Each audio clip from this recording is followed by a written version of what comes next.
Okay, sa atin pong tema ngayong gabi, ang mga epekto ng kasalukuyang krisis, kapwa makatao at pang-ekonomiya. Sa atin pong konteksto, bawat palit ng pamunuan ng ating gobyerno, nagkakaroon din ng mga pagbabago sa iniiwang mga polisiya, batas at programa. Ang tanong ay nagkakaroon naman ba ng malaking epekto sa ating lipunan, lalo sa usaping pang-ekonomiya? Dilingid sa atin ng mga krisis na kinakaharap taon-taon ng ating mga mamamayan, pati na mga pangako ng pagginhawa ng pamumuhay na kadalasan ay napapako o lalo lamang nagpapalubog sa kahirapan. Kabi-kabila mga pangako noong kasalukuyang nangangampanya upang makuha lamang ang boto ng mga tao, pero pag nakaupo na ay pansarili ng interes ang isnusulong at pagsuporta sa motibo ng mga taong nagbigay ng pinansyal na suporta sa kampanya. Ang mga mamamayan ay naiiwang nakanganga sa paghihintay na makaahon at mabigyan ng konting pag-asa na makabangon. Tumataas ang presyo ng mga bilihin kasabay ng pagtaas din ng mga buwis, kaya't ang sweldo ng pangkaraniwang empleyado ay di na makasapat na sumuporta sa kanilang pamilya. At ano ang sagot ng pamahalaan at ng ibang nakaririwasa? Magdagdag daw ng mga pamamaraan para kumita, mag-invest daw para may mahuhugot sa panahon ng krisis, magbawas daw ng luho at iba pa. Pero ang dapat nakasagutan ay ang maayos na paglatag ng mga programa at polisiya ng pamahalaan na nakatutok sa pang-ekonomiya, pagsugpo sa korupsyon at matuwid na pamumuno ng mga nasa gobyerno nang sa ganon ay magkaroon ng makataong solusyon sa mga krisis na nakakaapekto sa sambayanan. Ha? Kayang-kaya to ng ating guest. Pwede na hindi ako kumibo, makikinig na lang ako. Okay. Sige, di umpisa mo na yung unang tanong, Kapdits. Tanong ko, hayaan natin siyang maglatag ng ano ba yung pangkasalukuyang sitwasyon ng bansa natin hinggil sa krisis pang-ekonomiya, yung gano'n. Kasani, kayang-kaya mo yan. Oo nga, ano ba? Mag-discussion na lang tayo o mag-presentation? Ako ako na kwentuhan lang tayo. Parang mas Oo, parang mabilis. gano'n. Mas Sige. yung Oo. pre-willing sige. Kasani, Oo. Yung tampok sa usapin ngayon talaga sa Pilipinas, nitong na mga nakarang araw, yung pagbagsak ng sahod dahil nga sa pagtaas ng presyo ng bilihin. Halimbawa, actually, sunod-sunod yung balita kahapon dun sa okay na daw ang employment ng Pilipinas. Sinasabi, nag-improve na yung employment. Tataka, batang dahil pang Pilipino abroad. Pinakamababa Parang daw ang walang trabaho employment sa rate. atin. Oo, di ba? So sabihin, dumadaming may trabaho, pinakamababang unemployment rate daw, dahil na ng Disyembre sa nakaraang halos 2 dekada since 2005. Tapos sinabi din kahapon lamang, yung kalidad ng trabaho daw mas maayos na. Saan ba nila Siguro gusto kinukuha mo... yung mga ano na yan, ang ulat na yan? Hindi kasi, alam mo yung nakakatawa dyan, yung definition ng may trabaho sa Pilipinas, hindi hindi niya sinasalamin yung tunay na kalagayan na nagkatrabaho. Di ba? Parang isip natin, kung may trabaho, dapat okay ang kita, di ba? Yun ang yun nasa nakaisip, nakatatak dapat sa isip, yung normal na pag-unawa. Kung may trabaho, may kita para sa pamilya, nakakabuhay. Na nakita, medyo may pagka-dissenting antas ang pamumuhay. Yung problema sa Pilipinas, sa sobrang babo ng pamantayan para mabilang na may trabaho, hindi niya sinasalamin yung tunay na kalagayan ng Pilipino. Bakit? Halimbawa, ano yung definition ng trabaho sa Pilipinas? Sa ibang bansa din. Tatanungin ka ng survey ng Philippine Statistics Authority, nagtrabaho ko ba ng kahit 1 oras sa nakaraang 2 linggo? Kung umuo ka, may may trabaho ka trabaho na. ka na. At tapos na. At sa amin mahalaga yun kasi kung tinanong, hindi lang sa nagtrabaho ka ba na kahit 1 oras sa nakaraang 2 linggo, kung may sunod na tanong, sapat ba kita mo para mabuhay ng disente? Doon natin malalaman kung okay yung sinasabing employment o may trabaho. Pero dahil wala yung ikalawang tanong, kahit lang gaano kababa yung kalidad ng trabaho mo, kahit sahorang ka, pero hindi man tatanggap ang minimum wage kasi binabarat ka ng employer mo. Or sahorang ka, pero dahil sa sobrang baba ng minimum wage, kulang pa rin ang kita mo para mabuhay ang pamilya mo. Or nagbenta ka sa Shopee, or may tindahan ka, may sari-sari store ka, or naglalatag ka sa bangketa, nang kita mo sa isang araw, 100, 200 piso. Lahat naman ngayon, sabihin nila may trabaho ka. So gusto ko magmula dun sa ano ba yung kalagayan sa ekonomiya ng Pilipinas kasi yung mga statistika na ginagamit ng gobyerno, binabaruktot niya eh. So ginagawa naman ng ibon, parehong survey pinagmumulan namin. Pero ini-interpret namin yung nasa punto de vista ng ordinaryong Pilipino. At sa amin, dahil nga kahapon lamang lumabas yung tinakuling labor force survey nga sinasabi, nag-improve rin ka na ng trabaho, gusto namin pabulaanan yun. Kaya halimbawa, okay na sa akin magising na maaga kasi mamaya alas 6. So may mga mag-umpisa mga media interview namin. Ang tanong nila, magkano bang sahod ng manggagawa ngayon? Di ba? Napaka-natural na tanong. Alam nyo ba, yung halaga ng sahod, average na halaga ng minimum wage ngayon, ay mas mababa pa kaysa noong 1989. Grabe yun. Ibig sabihin dyan, Sa value. sa halaga kasi nagkaroon ng noong 1989, ginawa ng regional wage boards. Kada region na yung sahod. Dati kasi bago noon, isang National. sahod sa buong Pilipinas ay national. Noong 1989, ng regional wage boards, nagkaroon ng humigit kumulang halos 400 na wage order sa bansa. 17 na regions natin. Oh. Pero ito nakakatawa o hindi nakakatawa, nakagalit. So humigit kumulang 380 na siguro na regional wage order sa lahat ng mga rehiyon na yan, hindi sumabay sa pagtaas ng presyo ng bilihin. Kaya yung halaga ng minimum wage ngayon sa halos lahat ng rehiyon, maliban sa NCR, mas mababa pa kaysa noong 1989. So problema na yon. Yung sa NCR, ito lang ang rehiyon na mas mataas. Yung taas niya, hindi pa 1%. 0.3%. Hindi pa isang katlo na 1% yung tinaas mula sa 1989. Ang problema doon, paglabas ng huling dato, ng pinakabagong datos next month sa inflation, pati yung 0.3% na yan, mawa-wipe out.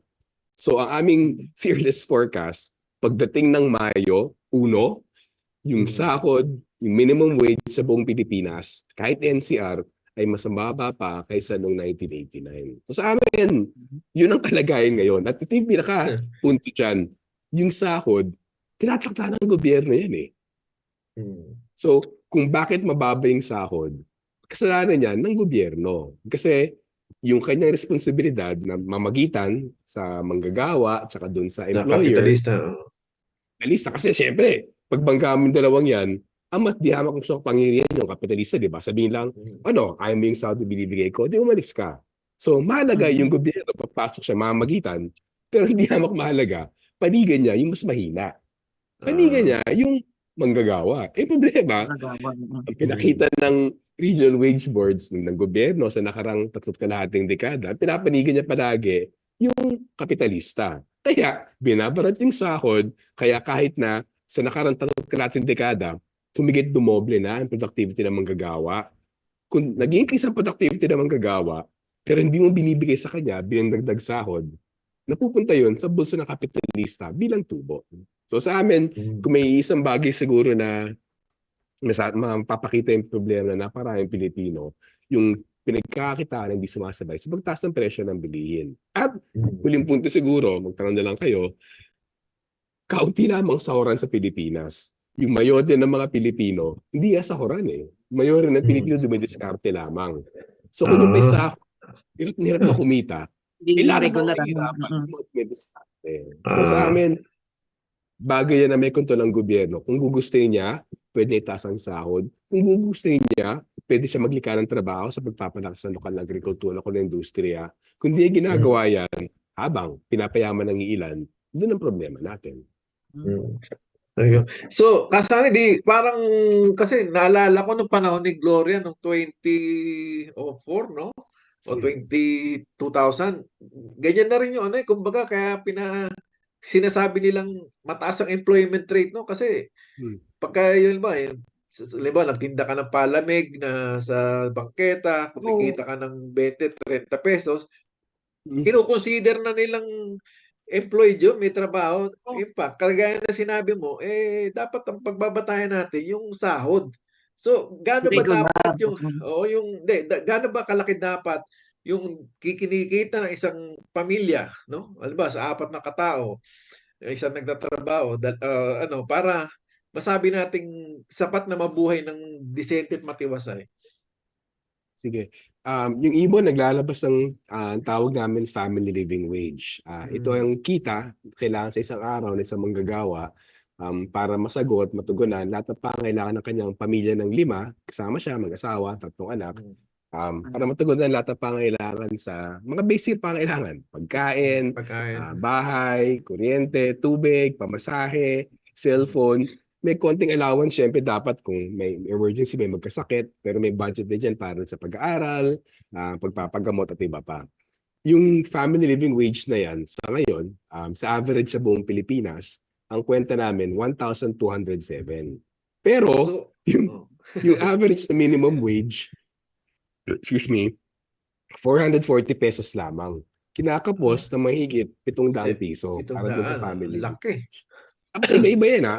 Yung NCR, pinakamataas na yung minimum wage, 610 pesos. Kalahati lang siya umigit kumulang ng family living wage na 1,200. Pinakamanala actually sa BARM. Sa BARM, sa 360 Mindanao. ang sahod sa BARM.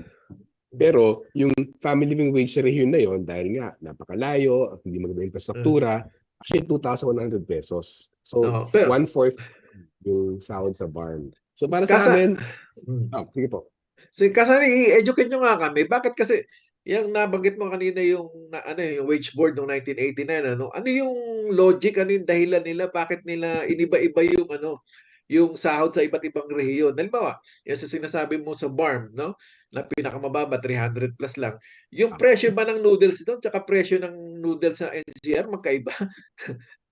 Oo nga. Yung patwiran noon, sakto yon. Hanggang ngayon, sinasabi nila, kailangan ng regional wage board kasi iba-iba yung kalagayan sa iba't ibang rehiyon. Iba-iba yung presyo ng bilihin, iba-iba yung kakayanan ng mga empresa magbigay ng sahod. So dahil may mga partikular daw, kailangan iba-iba at may partikular yung regional na sahod. Pero yun yung gusto namin din kasi yung gobyerno hanggang 2008, kinocompute niya yung family living wage kada rehiyon. Pero hininto niya noong 2008. Last pa na yung sulat namin sa Ibon. Bakit yung hininto yung pag-compute ng family living wage? Napakahalaga yan para malaman mo kung ano ba talaga yung kailangan ng gastusin ng isang pamilya sa isang araw sa bawat rehiyon. Sabi nila, hindi, ina-update namin. Walang biro, ganito na ako tagal sa Ibon. Una sinasabi nila ina-update, noong nakarang taon, sumulat ako, sabi nila, hindi namin na-update, hininto na namin yung pag-compute yan.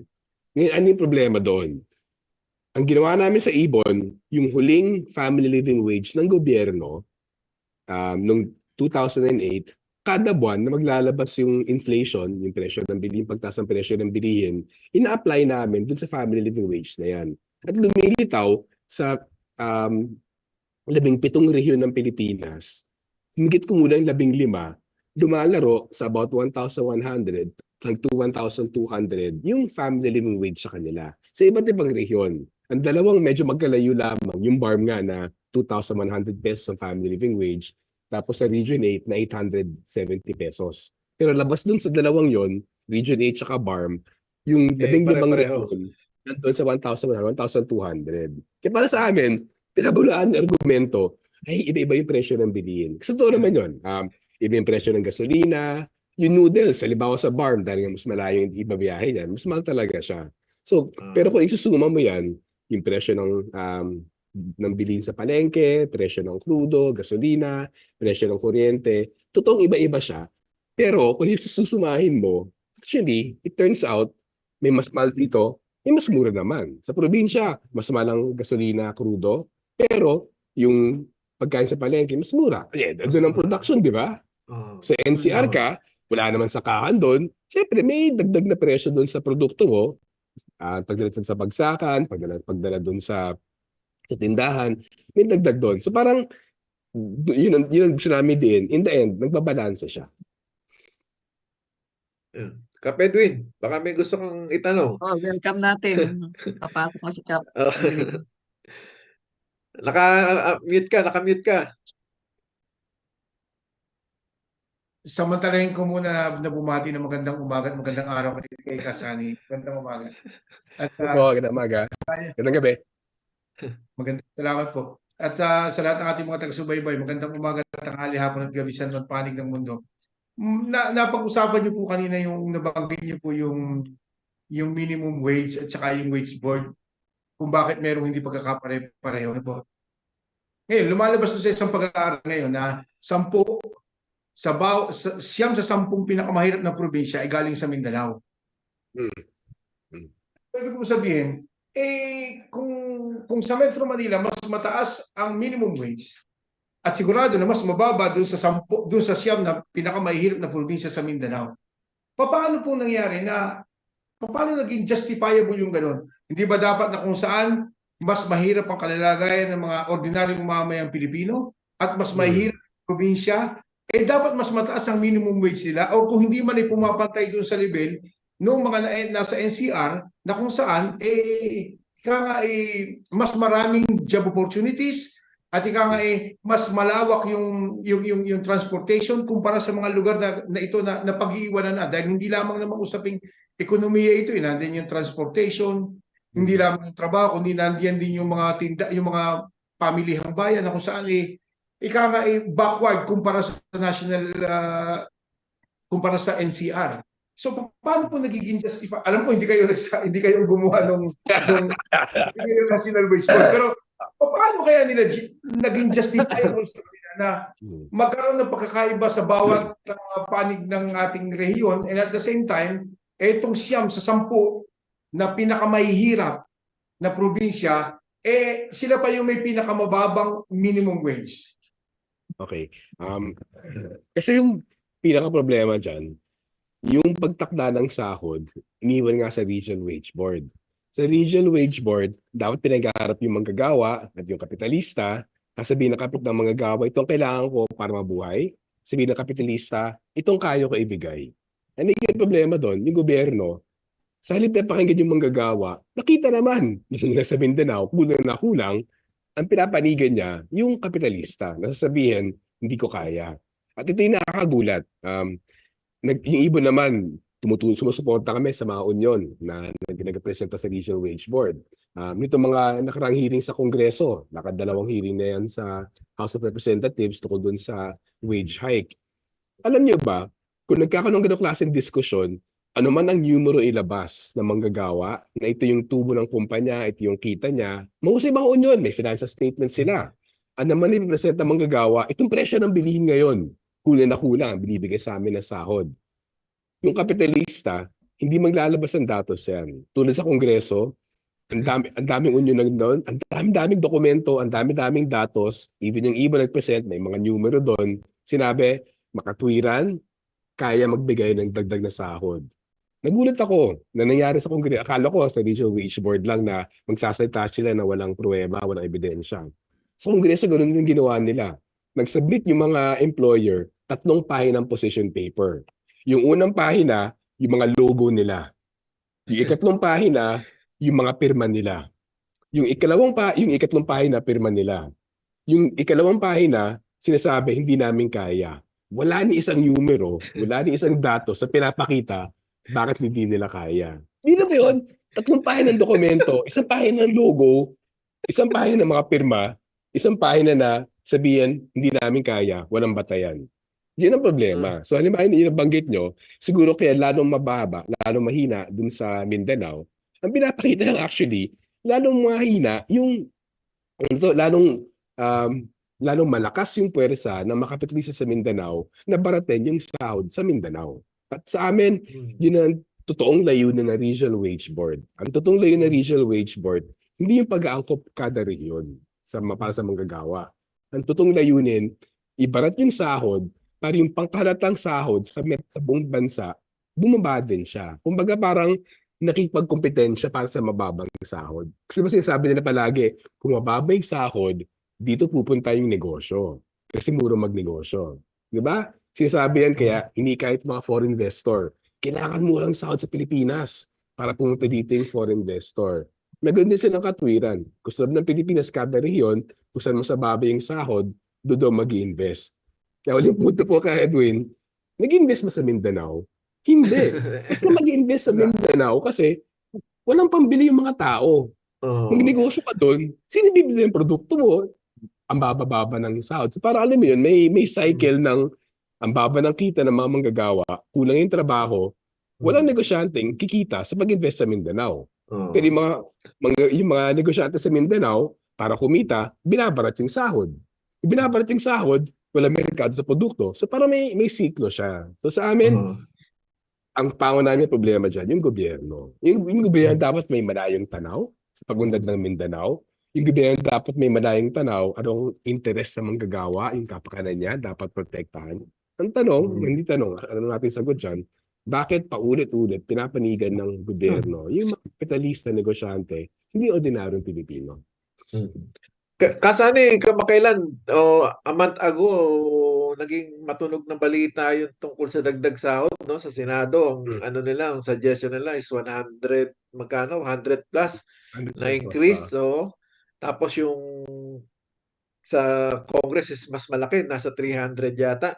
Gaano ka ano to, kung gaano ka totoong may pag-asa ba ano kasi kung tutuusin 20 pesos lang nagre-rebel naghihimagsik na yung yung mga kapitalista tas 100 tsaka 300 paano magiging mare-reconcile yun?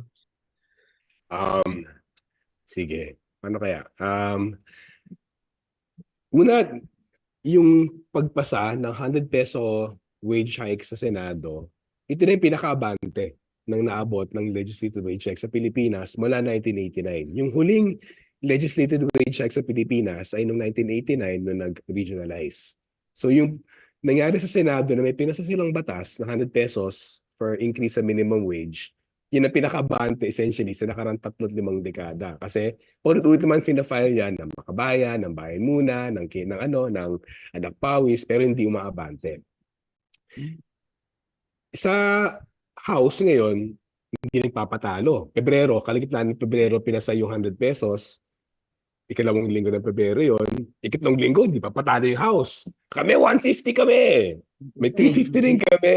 Hindi rin may 750 kami. So nagpa-hearing din sila. So sa tanong, ano bang tsansa na umabante yan? Depende talaga sa pag-ingay natin. Kasi sa totoo lang, kaya pumasa yan sa Senado, sige sabihin na natin may ilang senador. Feeling nila kawang-gawa nila, naawa sa manggagawa. Pero actually, yung Senado, huwag natin kalimutan, yung botante niya yung malawak na publiko eh. So alam naman ng mga senador gaano kahirap ang kalagayan ng ordinaryong Pilipino. So kumbaga may malaking pogi points makukuha nila kung sabihin nila, ayan, nagpa 100 peso cross na 100 peso wage hike kami. So yung motibo nila, sige na, sabihin natin may halong politika yon kasi nga alam nila yung problema ng ordinaryong Pilipino, alam nila mabenta, pogi points 100, hindi natin lalahatin pero may ganong tulak dun sa Senado. Iba yung usapin dun sa Kongreso. Sa Kongreso naman, pasikat sila, kaya nangihinalo yung mga bill na yan. Nakadalawang hearing na at panay-panay talaga yung pagsalita ng mga employer na may 3 pahina ng position paper, logo, pirma, at pagsabi hindi namin to kaya. Ang problema doon, mukhang takot talaga yung mga kongresista. At tingin namin, yung nabanggit I think dun sa introduction doon, kung yung gobyerno sa pangkalahatan at pinapanigan ay mga employer, kung yung kongreso ay magpasa ng wage hike, yung employer, hindi sila malulugi. Bawas ang kita nila.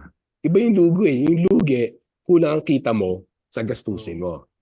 Yung sa aming pag-aaral, gamit ang pinakamalaking survey ng mga empresa sa Pilipinas, ng PSA, 38,000 ang sampling size sa buong Pilipinas, micro, small, medium, large, sa lahat ng mga sa lahat ng mga rehiyon to. Alam niyo ba, hindi pa umabot ng 12% yung gastusin ng empresa sa manggagawa. 10.9% lamang. Mas mataas pa yung VAT kaysa doon sa ginigastos nila sa manggagawa. Ibig sabihin doon, ano man ang 90% dagdag yung na sahod, ano na yung napakalit na 100 pesos, 150 pesos. Sa aming pagtatansya, maximum siguro 8 to 10% lamang ng tubo ng kapitalista para mabigay yung 100 pesos to 150 pesos. So sa amin, anong chance na may tutulak yan? Kung mayroong tindig ang gobyerno, hindi lang yung presidente, pati yung Kongreso, Senado, tsaka yung House of Representatives, kung may tindig sila na bawasan ang tubo ng konting bawas sa tubo ng mga kapitalista para madagdag ang kita ng manggagawa, kayang-kaya yan. Kayang-kaya na walang pagtaas ng presyo ng bilihin kasi hindi naman kailangan ipasa yan dun sa presyo ng bilihin eh. Tanggapin na ng kapitalistang maliit na 100 pesos halimbawa, maliit na 7.1% na bawas sa tubo. Yun lang, for 100 peso wage hike. Wag niya taasan ng presyo ng bilihin, tumanggap ng katiting na 7% bawas sa kanyang tubo. Mahigit 90% ng tubo nasa kanya pa rin. Hindi taas ang presyo ng bilihin. Okay, hindi sapat para mabuhay ng desente, pero malaking alawan yun, di ba? Makakahinga ng konti yung manggagawa, malaking tulong, walang pagbawas sa trabaho, malaking tulong sa ekonomiya. Iikot yung pera na yan, ibig na tubo na nasa bangko, gagastusin sa Italy, nagbabakasyon ng mga kapitalista. Iikot yan sa lokal na ekonomiya, tulong yan sa manggagawa, sa kanyang pamilya, sa lokal na ekonomiya. So, I think depende sa pagsatulak natin. Sa ngayon, yun nga, sa huling balita namin, medyo na nag-press con yung House of Representatives, sabihin nila, kailangan namin pag-aralan. Dalawang hearing na kayo. Kasi tayo napakaraming manggagawa. Porque sabi ng negosyante, ayaw nila. Kailangan namin pag-aralan. Medyo nawala yung Magkano buwelo na sa... ba yung nabibili ng 100 piso? Oo nga eh. Diba? Pamasahe na Then, lang pagpunta ng palengke, 30 pesos na sa tricycle. O, Oo. isang kilong bigas, may mga palengke, 60 pesos ito sa NCR. So simot, di ba? Mm. 100 piso na yun. Pamasahe mo Pero, lamang. Kasari yung ano muna, bago tayo pumalaot pa, para maano ng mga kababayan natin, may bentahe ba kung halimbawa i-nationalize uli natin o magiging across the board uli yung sahuran kaysa sa ngayon na regional? Ano ba yung pagkakaiba niya? Sige. Ang pinakapagkakaiba, kasi sa ngayon talaga, dahil nag-regionalize siya, yung sahod ay ang laki ng ng pagkakaiba sa bawat rehiyon. Ang pinakamataas nga yun dun sa, NCR.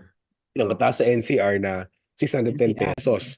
Pinakamababa sa BARM na less than 370 pesos. Kasi iba yan. Sa Caraga, nasa 370. Pumapalo siya ng 400, may 420, 430, 500, 610. So, iba-iba siya kada rehiyon. So, anong bentahe kung i-nationalize yung minimum wage? Unang-unang bentahe sa manggagawa, dun sa mga nahuhuling rehiyon na pinakabinarat mula noong 1980 na mag-regionalize. Kasi yung NCR kasi nasa siya eh. Nasa pugad ng ng reaksyon, malapit sa Malacanang. Maingat talaga yung gobyerno sa NCR kasi nandiyan ang media, nakatipon napakaraming tao. Kaya medyo kaya naman ganun kataas yung sahod sa Metro Manila. Hindi dahil mas mura sa Metro, hindi dahil mas mahal sa Metro Manila, hindi naman gano'n laking diferensya ibang rehiyon, kundi takot yung gobyerno. So para sa amin, kaya tinaas yung sahod sa NCR na 610 dahil takot yung gobyerno sa masyadong yung galit ng tao, di ba? Masyadong konsentrado. Kung yung national minimum wage, yung ganun takot ng gobyerno, ganun pamamalakad sa sahod, may ganansya na yung 16 na rehiyon na hindi labas ng NCR, na malayo sa media, malayo sa gobyerno, aangat sila sa buhay. Kasi nga, yung pag-angat ng sahod, ito hindi masapol ng gobyerno at ng mga kapitalista. Yung pag-angat ng sahod, of course, tulong yan sa manggagawa. Tulong yan sa kanyang pamilya. Pero tulong din yan sa ekonomiya. Kaya naman, mahirap ang negosyo ngayon. Ba't ka mag-negosyo kung walang bibili ng produkto mo? Di ba?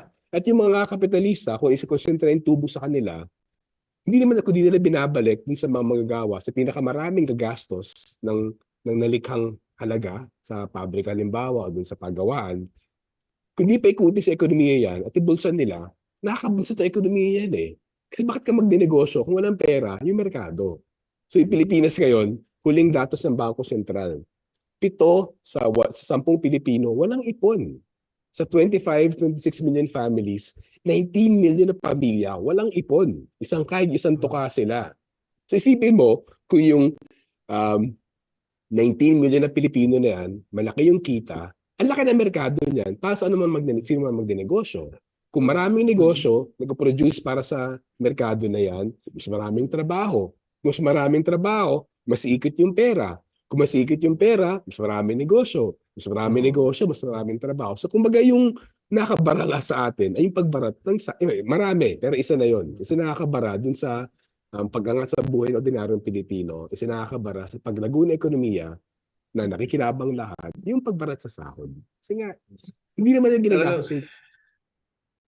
Siguro Ano nga ba, sir? nasa gobyerno talaga kasi kasaan kumpara natin dito sa Italia, balik natin nung Mm, panahon ng pandemya, no? Kasi dito nung panahon mm, ng pandemya, syempre walang mm. kita yung mga tao. Ang ano niyan, babagsak ang ekonomiya. Ginawa ng gobyerno, kinuha nila ng ilang malaking porsyento ng pondo nila, pinamigay sa tao, lahat ng mga kasi may data bank Mm. sila ng mga low income Ah, dito. Lahat yun may €600, €800 kada pamilya. Tapos yung sa ano nila, ang daming ano yung incentives, ang daming mga ayudang binigay, no? Ika nga, yung ekonomiya ng Italia hindi naging stagnant. Umikot mm, dahil yung pera nilabas nila at bumalik din naman. Syempre, babalik din naman sa gobyerno yan dahil yung tao hindi naman nila isusubil lang yung habang paano, gagastusin din nila yan. So, yun yung mindset ng gobyerno rito na kumbaga, binibigyan na nila kasi dito, kasi hindi mo natatanong, ang mga tao rito, ang mga ano rito, halimbawa sa transportation, dahil mas mm. transportation ang umiiral dito, yung mga ano rito, low income, may incentives. May yung halimbawa bibili ka ng Tessera na pamasahe mo sa isang taon, no? Pa Mm. €350 yun. Magiging €100 na yan, 150 kada isang tao pag dahil binibigyan ng incentive ng gobyerno. Eh, May Ang discount laking kaagad. yung ang laking bagay na yun. Tapos sa mga gamot, sa healthcare, mm, o libre yung mga gamot dito. Kumbaga, ang ano doon talagang yung pera binabalik nila sa tao. Kaya yung ekonomiya umiikot talaga. Ano sa tingin mo diyan yung hindi ba kayang gawin sa Pilipinas yun? Alam nyo, yung dyan sa Europa, lalo na sa Western Europe, mga Italy, France, Germany, Mm. medyo mahababang kasi sayo ng unionismo dyan eh. Mm. Mahaba rin kasi Saka sayo ng mga napailalim din sa socialist kaluweteng yung gobyerno. oo. Di ba? Maraming partido, yung programa na sosyalista talaga. So Mm. yung mga medyo makakalawang mga patakaran na yan, okay, hindi talaga perfecto yung mga gobyerno dyan ngayon. Basta ba, nasusubaybay naman namin yung pag-urong, di ba, sa maraming patakaran. Pero Oo. talaga, sa pangkalahatan, mararamdaman mo yung nabanggit mo nga na kahit pa paano, may bahagi ng yaman na nilikha ng ekonomiya, ng lipunan, binabalik dun sa naglilikha ng yaman na yan, sa manggagawa. Halimbawa sa COVID, di ba? Mm. Ang tanong, pwede ba gawin sa Pilipinas yan? Una, kung titirin yung batayan sana na gawin yan sa Pilipinas, may batayan talaga. May 3,000 bilyonaryo sa Pilipinas. Yung 3,000 bilyonaryo na yan, may pinagsamang mahigit 8 trilyong piso. Yung 8 trilyong piso na yan, mahigit 8 trilyong piso, nabawas sa lahat ng buwis na binibayad nila sa personal income tax, corporate income tax. Kumbaga, malinis na yaman na yan. 8 Neto na trilyong yun, neto, piso. neto. Ito na yun. Um, so, ang isang proposal ng Ibon para gawin yan, napakalit na buwis. 1% sa yaman lagpas 1 bilyong piso, 2% sa yaman lagpas 2 bilyon, 3% sa yaman lagpas 3 bilyong piso. So ipagsuma mo yan, kahit yung pinakamayamang Pilipino, um, si Manny Bilyar. Villar, na may mahigit kalahating trilyon, isang tao, may 540 billion pesos siya. Yung buwis na 1%, 2%, 3% na yan, katubos lamang yan ng 30 bilyong piso sa kanya. Hindi mararamdaman yan. Di ba? Meron kang kalahating bilyon piso, maraming 30 bilyong piso dyan, di ba? So, isuma yan sa lahat ng mga bilyonaryo, 3,000 bilyonaryo, 1%, 2%, 3% na buwis sa yaman nyo, taon-taon, minimum, kalahating trilyon piso, 500 billion peso pwede kitain ng gobyerno. At 500 billion pesos na pwede bigay na subsidyo sa sahod ng mga micro-enterprises, dagdag na public transportation na hindi tataas yung pamasahe tulad ng mangyayari ngayon kung i-privatize yung mga jeepney, dagdag na sa eskwelahan tulad na meron actually dyan sa Italia, eskwelahan, mga ospital, mga public schools, public hospitals, pwede panggandahin yan. Pero ito yung nakakainis dyan eh, yung pagyaman ng mga bilyonaryo, hindi lang yan dahil magaling sila. Yung mayaman yung mga bilyonaryo, kasi kontrolado nila yung gobyerno. Yung 3 pinakamayamang bilyonaryo sa Pilipinas, si Manny Villar, si Ricky Razon, si Ramon Ang, itong 3 bilyonaryo na to, sila din ang 3 pinakamayamang Pilipino. Sila din nasa likod ng 3 pinakamalaking partido politikal sa bansa. Si Manny Villar, si Ricky Razon, NP, at si Ang, um, Nationalista Party, National Unity Party, Nationalist People's Coalition. Itong tatlong partido na to sa nakarang humigit kumulang kalahating dekada, isang katlo ng Senado sa kanila palagi. Isang katlo ng Kongreso, yung House of Representatives, sa kanila palagi. Isang katlo ng gobernador sa kanila palagi. On average yan pero halimbawa ngayon sa ilalim ni Bongbong sa anong Congress ba tayo? Hindi ko na alam, 23rd. Mabasta, sa kasulukang Kongreso, siyam sa 24 na senador. 38% ng senador ay sa tatlong partido na yan. Megit 40%, 126 na mga kongresista, tatlong partido na yan. 38% din actually ng mga gobernador nasa kanila. So, kung ang papasa ng batas, yung gobyerno, sino makikinabang? Yung mamamayan o yung nasa poder? Halimbawa na natin yung Villar.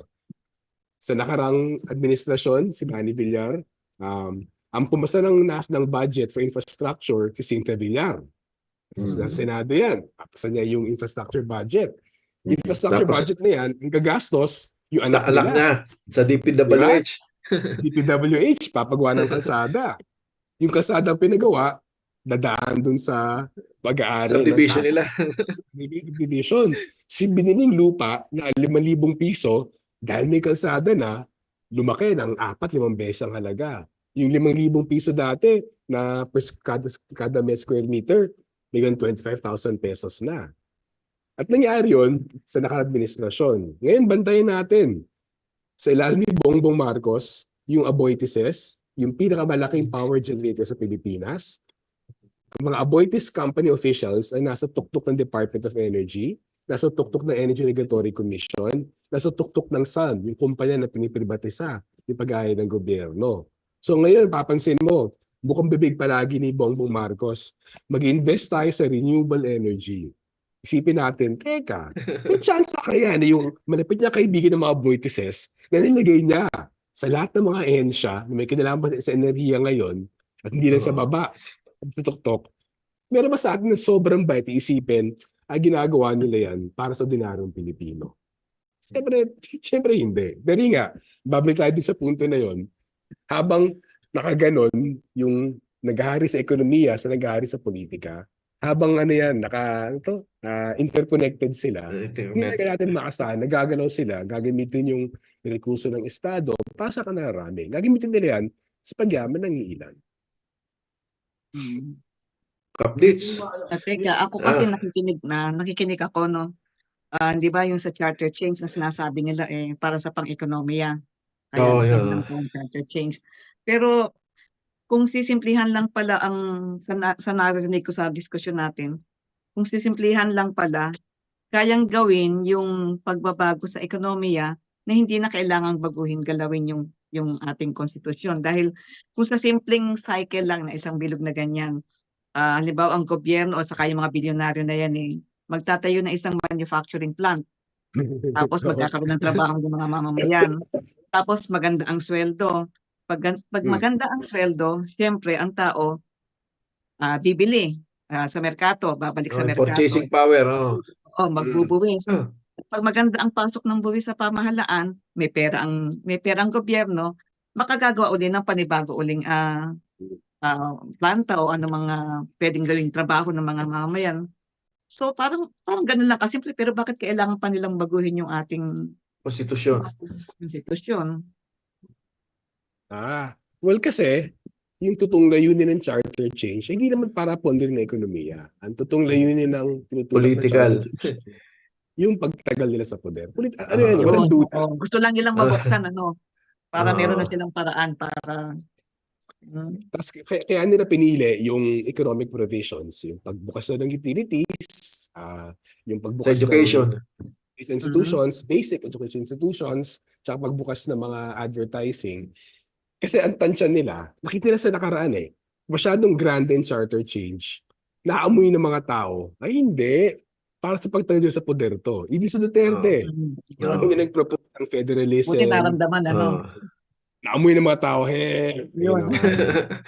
booking kayo. Tuto sila. Sabi nila, okay, ganito. Mabubuking tayo kung masyadong malaki yung isasalag natin. Kaya dito lang tayo sa tatlong sektor. Utilities, halos bukas na yan. Education, tsaka advertising. Napakalit na bagay na ekonomiya yan. kinumpute namin sa ibon, humigit kumulang 6% lamang na ekonomiya, yung tatlong sektor na yan. Tapos, yung tatlong sektor na yan, lalo na yung advertising sa education institutions, sa totoo lang wala namang ganong interest ang dayuhan dyan eh. Mahina kita sa advertising tsaka sa eskwelahan. Malaking kita sa utilities. Pero yung utilities, binukas ng Duterte.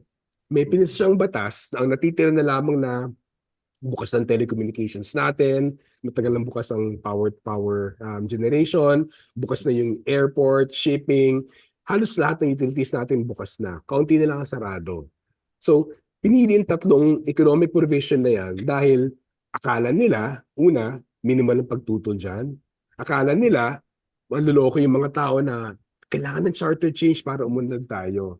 Pero nitong mga nakaraang buwan, dalawa yung mahalaga. Una, dahil si Speaker Romualdez mismo ay tumulak ng People's Initiative, medyo madali masapol ng mga tao. Teka, niloko na kami ah. Yan, si Booking na siya. So, Tingnan may nakikita mga mapanuri pa, no? Yung mahusay magsuri, ano? Oo, at last year pa na luto yan. Last year pa alam ni Senate President Zubiri yan. Kaya kasi napaglagay ng item sa budget para bumili ng pirme. Kasi alam na nila yan. So hindi totoo na nagulat lang sila. So number one, nakaamoy na ng mga tao na hindi talaga ito tungkol sa ekonomiya, tungkol doon sa political interest na tumagal sa poder.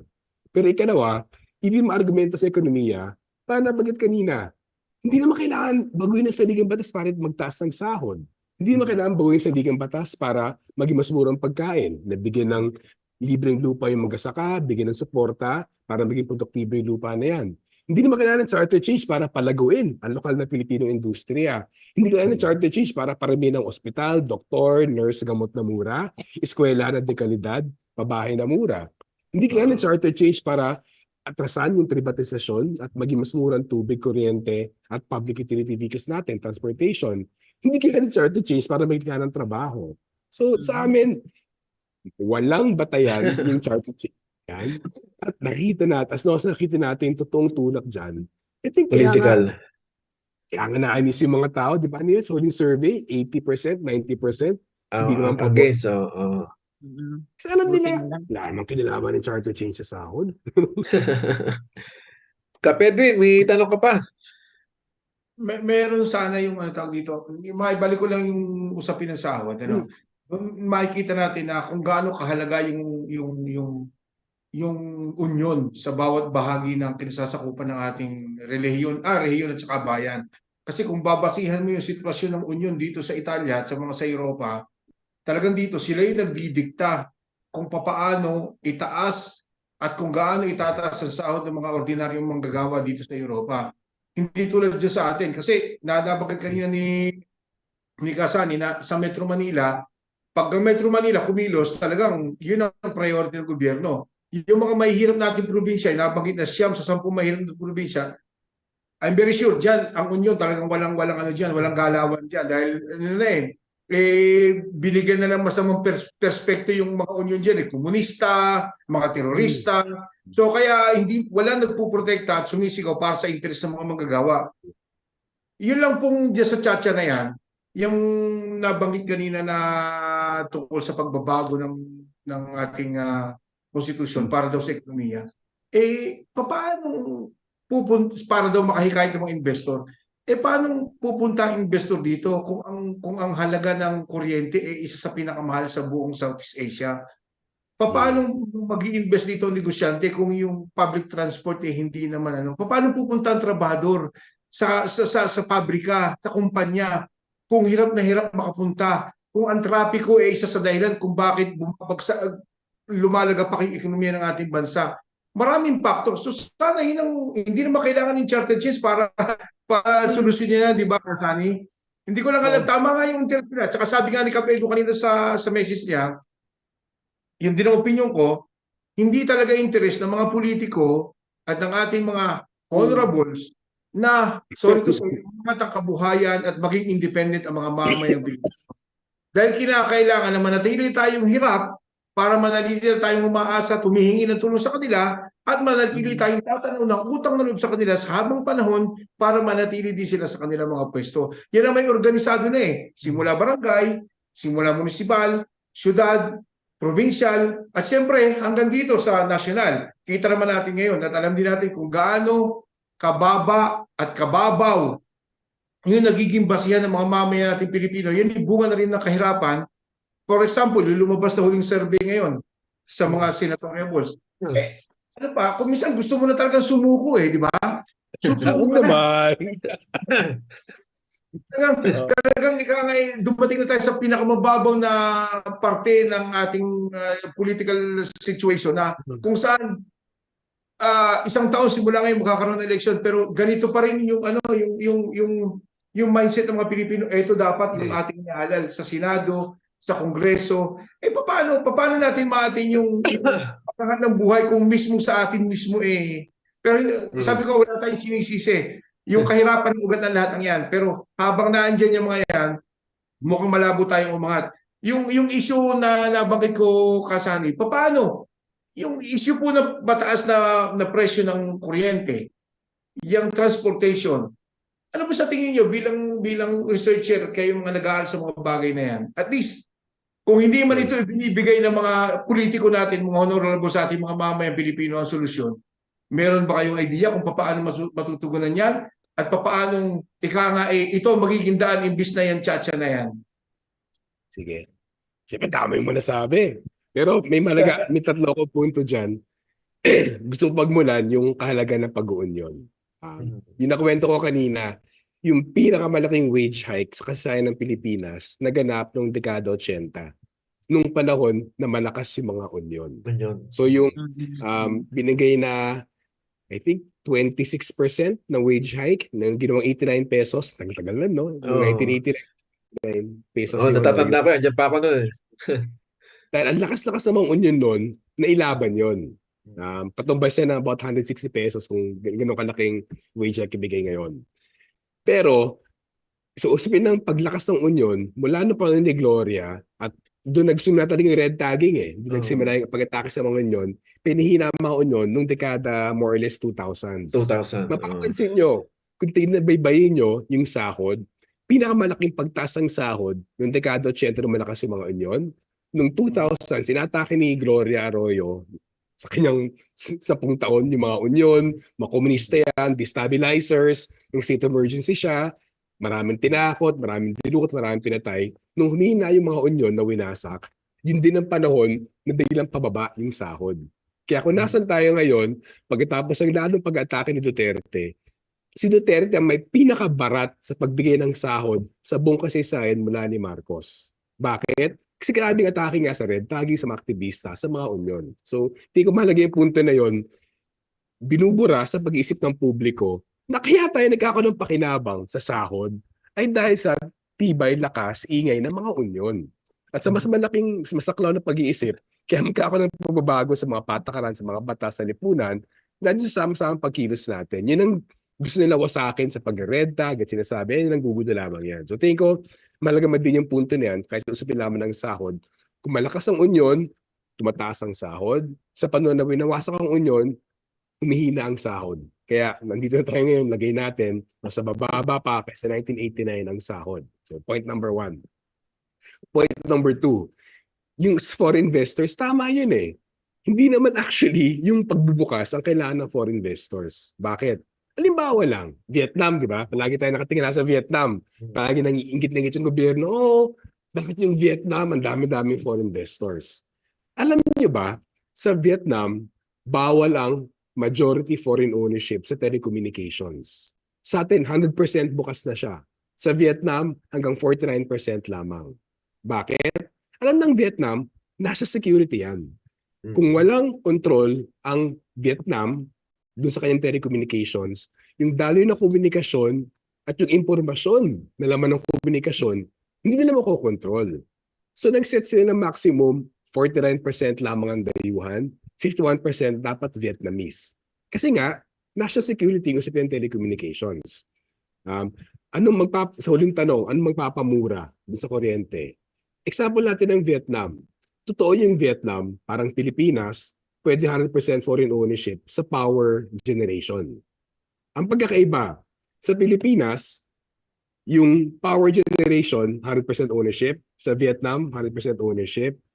Ang pagkakaiba, doon sa distribution at transmission, binigay sa negosyante. Pinrivatize. Mula noong panahon ni Ramos yan. Sa Vietnam, hindi lang sa bawal ang dayuhan sa transmission at distribution, bawal ang negosyante sa distribution at transmission.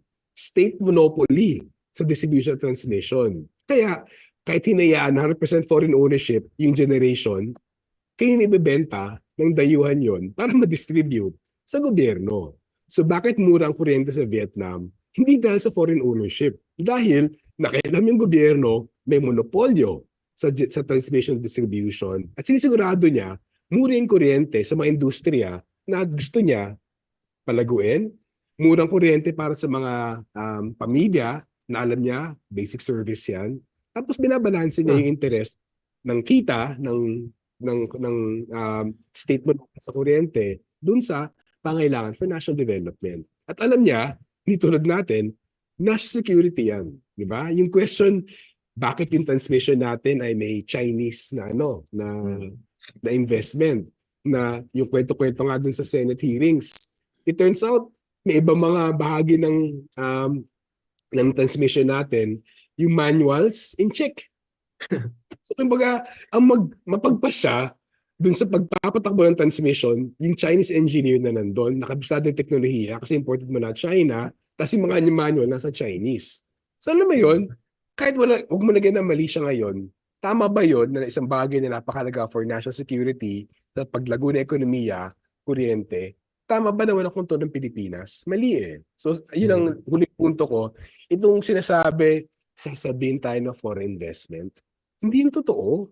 Yung foreign investor, ang interest niya, kumita. At ang interest nga niya, kumita sa paraan na wala siyang kakompetensya. So bakit magkaka-foreign investor halimbawa sa manufacturing? Na 100% foreign ownership pwede sa manufacturing. Yung manufacturing natin ito nakaraang taon, bumagsak sa pinakamaliit mula 1949. 75 taon nakalipas, bumagsak ang manufacturing natin sa pinakamaliit since 1949 dahil sa 100% foreign ownership. Kung sinasabi nila, hindi, uunad na manufacturing kung ibukas sa dayuhan. Bakit hindi umunad ng industriya natin? Kasi walang interest ang dayuhan na palagoy yung industriya natin. Papalagoyin ba nilang Pilipino negosyante na kaagaw niya sa lakas paggawa? Nakaagaw niya doon sa hilo na materialis natin? Nakakompetensya niya sa merkado? So hindi lang sa walang interest ang dayuhan na palagoyin ng Pilipinong industriya. Ang interest niya, harangin ang pag-unlad ng Pilipino industriya kasi ayaw niyang kompetensya. So sa amin, huwag natin kalimutan, sino man foreign investor, walang interest na napaunlarin tayo. Tubo niyang interest. Ang trabaho ng gobyerno, kung papapasukin yan, tulad ng ginagawa ng Vietnam, papasukin mo yan, pero may pakinabang dapat yung lokal na ekonomiya. Yan ang ginagawa din ng Vietnam, yan ang ginagawa ng Indonesia, Thailand, Malaysia, lalong-lalo ng China. O nga, pero papasok ng foreign investor, pero sinisigurado nila, may pakinabang ang lokal na industriya nila. Sa Pilipinas, bibigay mong lahat, ikatutuwa mo na, yay! Nakikait kami investor dito, sikat na kami. Parang yung gano'ng klase pag-iisip, yun ang nakakapagbaras pag-unlad natin. Pero kasani, bukod sa usapin ng sahod, no, alam naman natin na isa sa mga ugat ng kahirapan sa Pilipinas ay yung korupsyon. Kasi ang ano natin, nung 'di ba nung panahon ni Pinoy noon di ba, tinanggal na yung tinatawag na PDAF, yung pork barrel. Pinagbawalan ng Supreme Court. Pero ang sabi nga hindi naman talaga nawala 'yon. Ngayon umiiral yung tinatawag na budget insertion.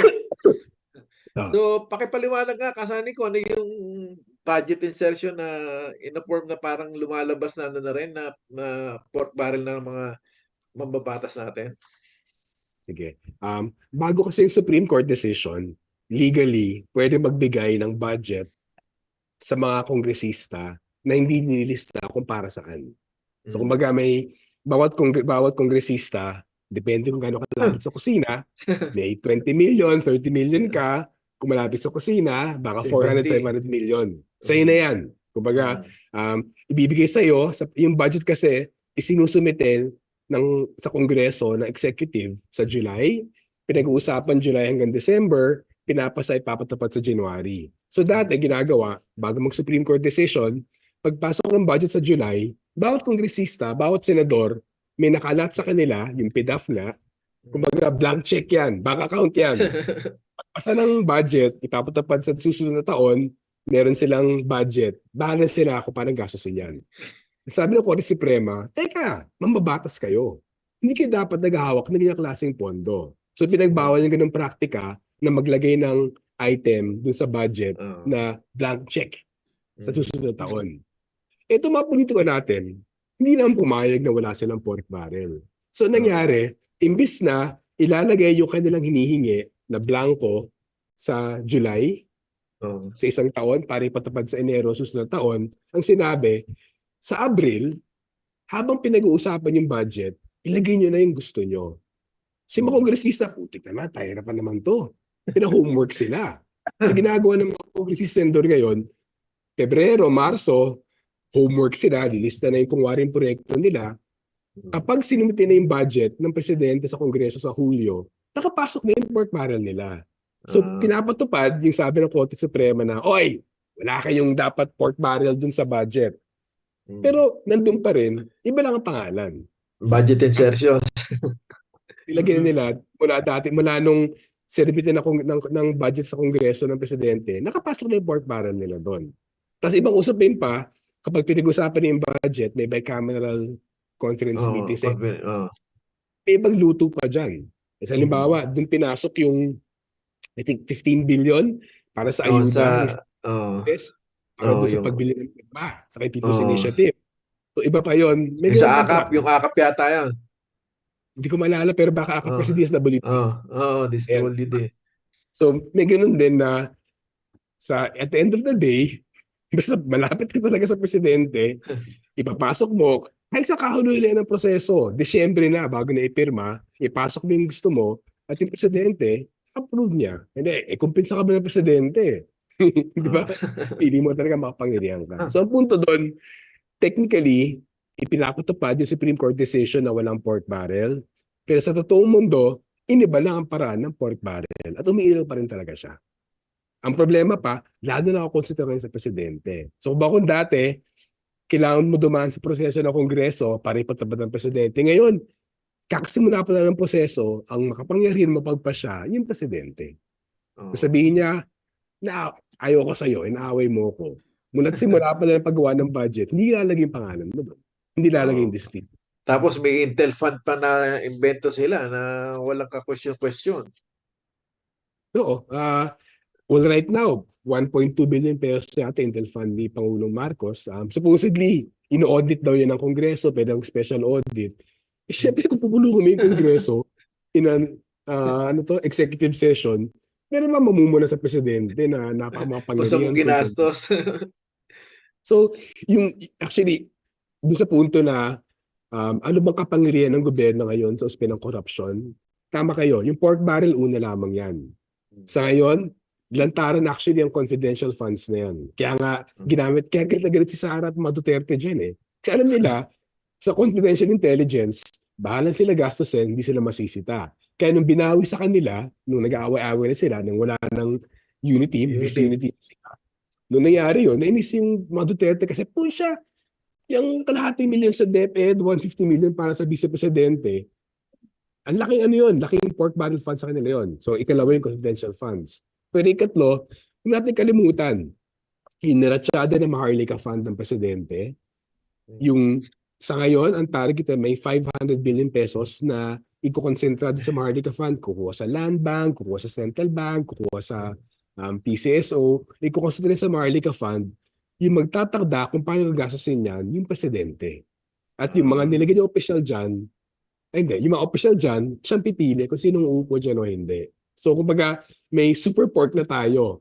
May pork barrel na, yung kalikot nila sa Supreme Court decision. May confidential funds na. May card sidekick pa. Oo, di ba? So medyo nakakainis talaga kasi isipin mo, dami rekusa ng gobyerno. Ang laki-laki na pangailangan ng ordinaryong Pilipino. Tapos yung nakikinabang pangunahin dyan, yung mga politiko, mga malapit sa poder, medyo dapat kagalit talaga natin yan. Ito, sa akin last na to, kasi dito, baka bago ko makalimutan. Kasi nabanggit ni Kap Edwin kanina kasana yung tungkol sa survey, no? Yung sa survey ng Okta tungkol doon sa mga senador na kita naman natin kung sino-sino yung mga naglabasan doon. Itatanong ko lang kasi sa iyo, kayo bilang statistician, bilang economist, gaano ba ka-scientific, no? Ang survey na sinasabi na meron lang 1,200 o 1,600 na ano. Kasi kung ano, 'di ba, parang kasi kaya ako nasabi na dahil sa last election talagang rampant yung ano, mas lalong lumakas yung duda ng mga tao na kung ano yung lumabas sa survey, simulat sa poll, yun yung lumabas ng eleksyon. At ang nakakaano pa kasani, kung ano yung lumabas sa survey sa Pilipinas, kahit dito sa foreign countries, halimbawa dito sa Italia, ganun din yung 60-30 na lumabas. So, paano magiging ano yun? Hindi ba bukod sa mind conditioning kasi ako, nagtanong ko rin, ako yung nag-political science dahil mahina ako sa math eh. ang ano ang ano ko diyan, pero simple-simple. Kung halimbawa sa 10 botante, no? 3 yung kay Marcos, 7 yung kay Leni halimbawa. Pero sa survey, dahil hawak nila yung magsa-survey, 2 yung tatanungin nila kay Marcos na supporter ni Marcos, 2, 1 lang kay Leni, lalabas sa survey na panalo si Marcos. So pwedeng mangyari 'yon. Kasi sa out of 50 million na botante, ilan lang yung sina-survey nila. So gaano kaya ka-scientific yung survey Kasani? Paki-educate nga kami. Baka nga di totoo yung Sige. mga survey na yun. Oo nga. Yung proseso ng survey, pwede siya maging siyentipiko.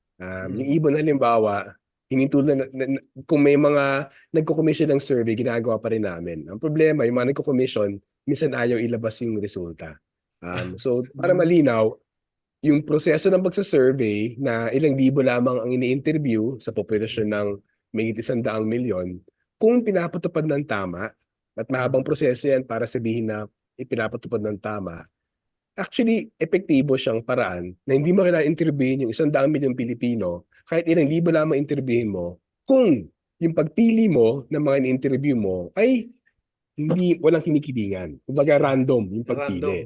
Random. So, para malinaw, merong scientificong proseso at kung sundan yung scientificong proseso na yan, kahit ilang libo lang kinakausap mo, pwede siyang refleksyon sa pangkalahatan. Pero kaya kasi sabi may margin of error. Minsan, plus minus 1%, 2%, 3%. Hindi sinasabi eksakto. May pagtatansya, pero okay na rin yun. Pwede pa rin yung sinasalamin yung pangkalahatan. Pero ang punto doon, kailangan ipatupad ng maayos yung survey. Yung ikalawang tanong, pinapatupad ba ng siyentipiko yung mga survey ngayon?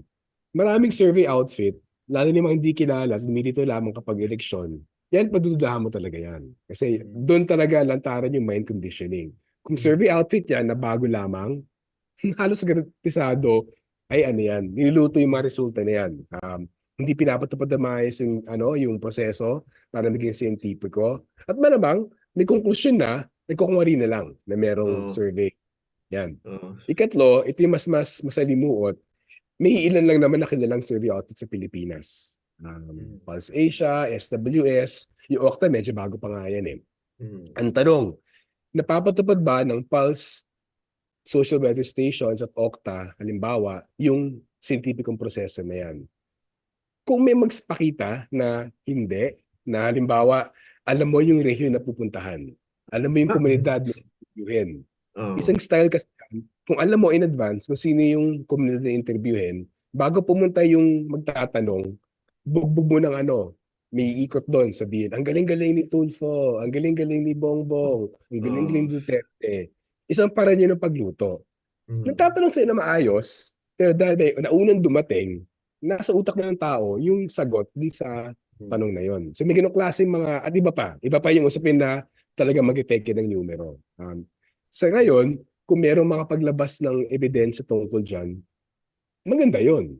Kasi pwede sabihin, pati yung mga kilalang survey outfit, kahit nakilala sila, kahit sinasabing may mahabang karanasan at may malalim na kakayanan sa pagpapatuloy ng scientific survey, kung may maglabas na ganong klaseng ebidensya, pagdududahan din talaga natin yon.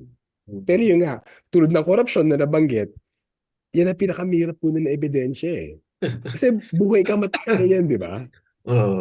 So sa atin, bilang sariling survey outfit, Kami, pagbabatayan naman namin sa ibon, kung may ebidensya, paparindigan namin yan. Pwede mag-speculate, pero hindi kayo magkukonclude habang walang ebidensya. Again, parang corruption, alam mo may corruption. Kahit walang ebidensya, hindi mo madala sa korte. Pero nakita mo naman na, siya naman, bakit itong kongresista na to? Porking kongresista, dumami yung kotse, dumami yung bahay, dumami yung kabit, ang ganda ng mga anak. Yan. So wala kang ebidensya, pero so sa amin, 1 ganun plus 1, oh. at Hindi sa namin kasi, dyan, no. Sige, sige. at sa namin dyan, pwedeng scientifico yung survey, pero hindi ibig sabihin lahat ng survey scientifico. Depende sa pagpapatid. Kasi kasane kaya alam ko naman nasabi yun kasi itong lalo na yung lalo huli lumabas na survey sa mga senador. Eh kung titingnan mo lahat yun, puro Marcos Duterte lang yung dalawang yun yung lumabas na yun eh.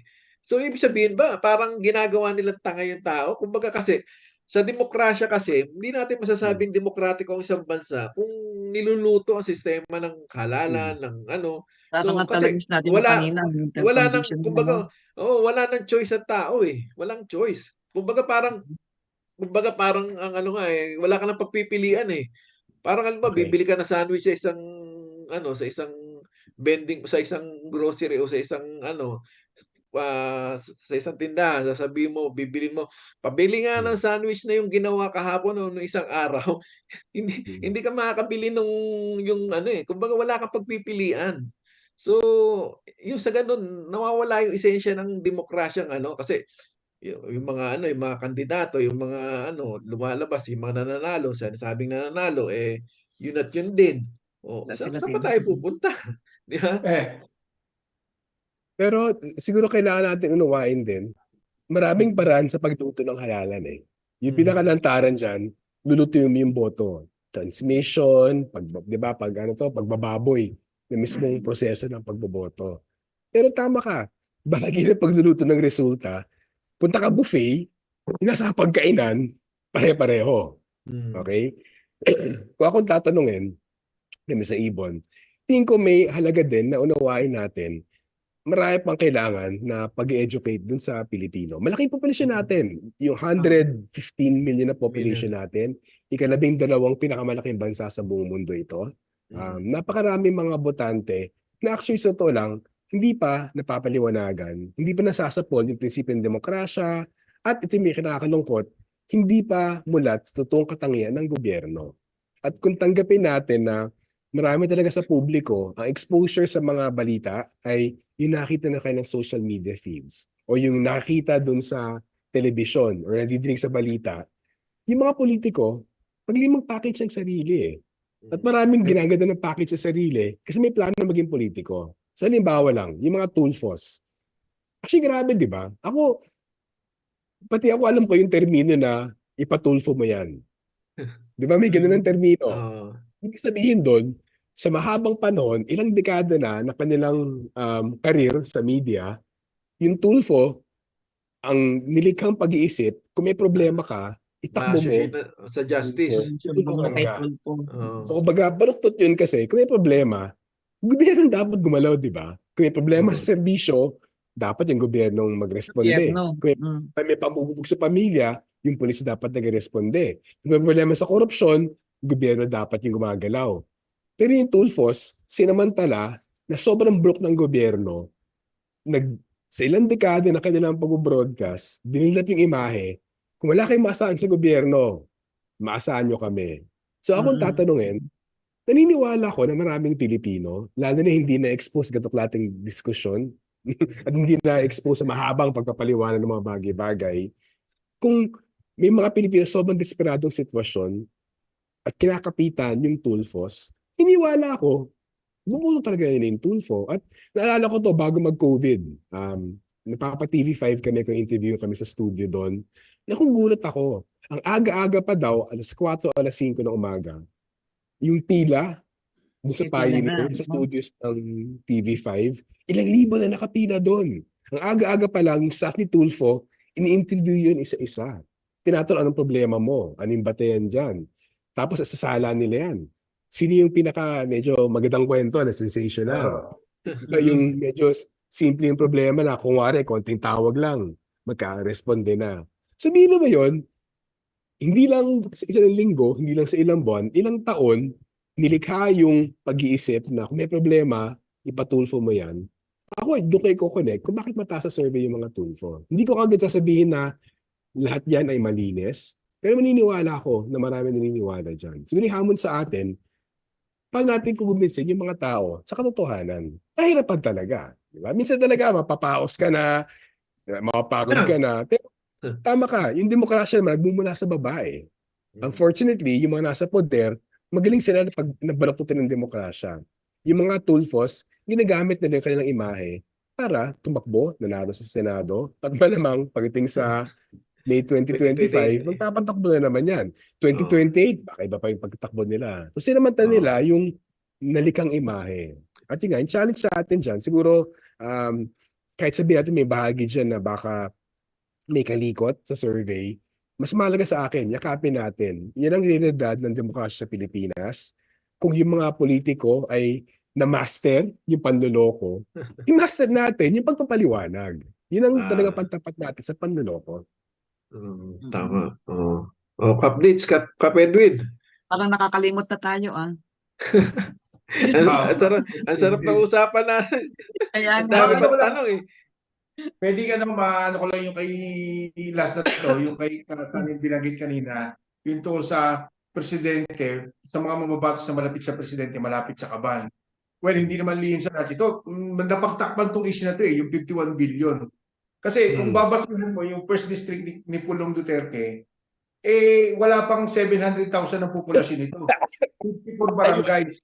Tumanggap ng 51 billion in 3 years. Diba? Saan napunta yun?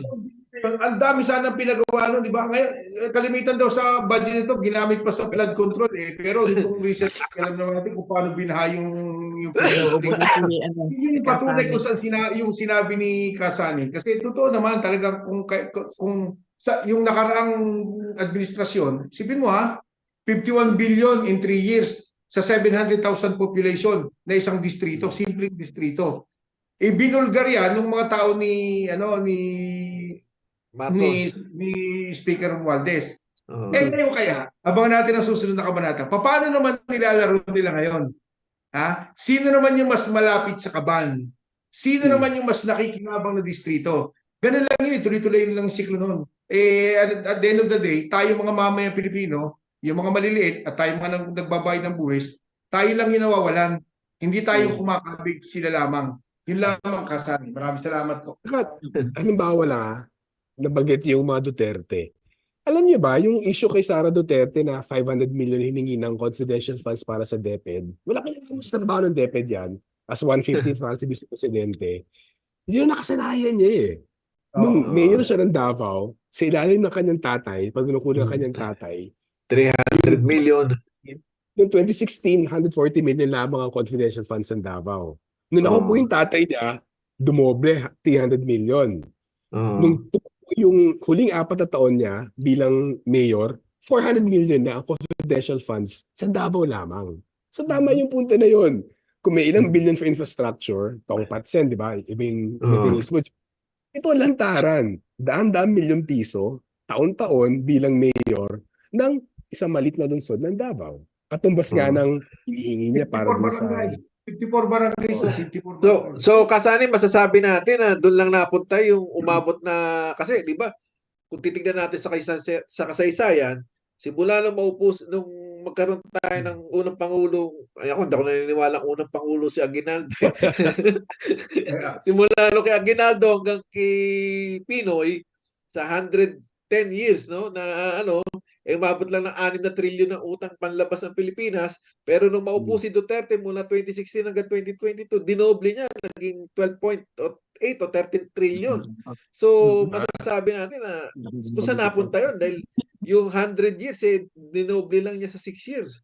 Dinoble niya yung utang. Ang galing ano? Ibalik natin sa confidential funds. No? Kasi yung pinaka-halata booking talaga yon. Sa huling taon ni Noynoy Aquino, yung confidential funds ng presidente, 710 million lamang. Okay? Sa pag-upo ni Duterte, sa unang-unang budget na hawak niya, mahigit triple. From 710 million kay Noynoy, ginawa niya 2.5 billion. 3 taon niya pinatwakbo ng 2.5 billion. Sa huling 3 taon niya, 4.5 billion na yung confidential funds ng presidente. So ngayon, ginagaya siya ni Bongbong, 4.5 billion din ang confidential funds. Ako, ang gusto ko madiin doon, gano'n ang pagtrato, hindi lamang ni Duterte, pati na Marcoses, sa pondo ng gobyerno. Parang feeling nila, sa akin yan, petty cash ko yan. So medyo parang ATM ko yan. isang bagay na i-concentra yung korupsyon, makakita mo. I think Oo. confidential funds, malaking usapin talaga yan. Kung si Noynoy nabuhay ng hindi pa umabot ng 800 billion pesos kada taon, mas magaling ba talaga itong si Duterte at si Bongbong na may magagawa sila ng magiging kumulang 4 hanggang 5 bilyong piso na confidential funds para dun sa interest ng mamayang Pilipino? Ang bait-bait naman natin kung isipin natin ng ganun. Hindi, kay Lenny nga lang, di ba si Lenny yata, wala pang confidential fund nung BP siya.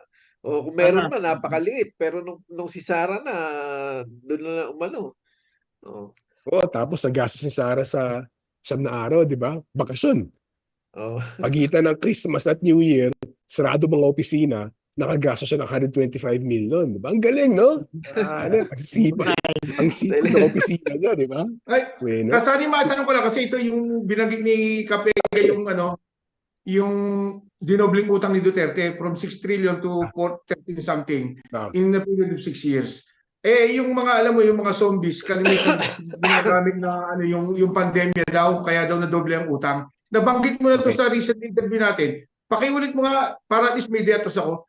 Ilang milyon ang nagamit lamang sa ayuda doon sa halos 7 trilyon na inutang ni Duterte sa loob ng 6 na taon. Okay. Alam nyo, ang sinasabi palagi, lumobong utang dahil sa pagresponde dun sa COVID. So, sa amin nga, ang paborito namin paliwanag dyan, mula nung panahon ni Aguinaldo hanggang unang taon ni Duterte, kailangan ng mahigit 100 taon para umabot ng 6 trillion pesos yung utang ng Pilipinas, ng gobyerno. Sa loob lamang ng 6 na taon, dumoble yon to 12.5 trillion pesos. So grabe, di ba? At ang paliwanag nila palagi, hindi kasi pag-responde namin sa COVID yan. Doon sa mula 2020 hanggang sa pagtapos ni Duterte noong 2022, humigit kumulang 3 trilyong piso ang inutang ng Duterte administration. Ang ginastos lamang sa COVID, ayon sa datos ng COA at DBM, humigit kumulang 600 billion pesos lamang. Actually, 578 billion pesos ginastos for COVID. Saan napunta yung balanse? 2.3, 2.5 trillion. Marami dyan. 1.2 trillion pumunta sa pagbayad ng utang. Para makapag-utang ka. Mahigit 1 trillion na punta sa infrastructure projects. Na COVID response ba yon? Hindi. Tulong ba sa negosyo ng Villar, Razon ang?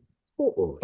Sa yun, ginamit na kamuflahe yung COVID response. Lihitin mo talaga yon.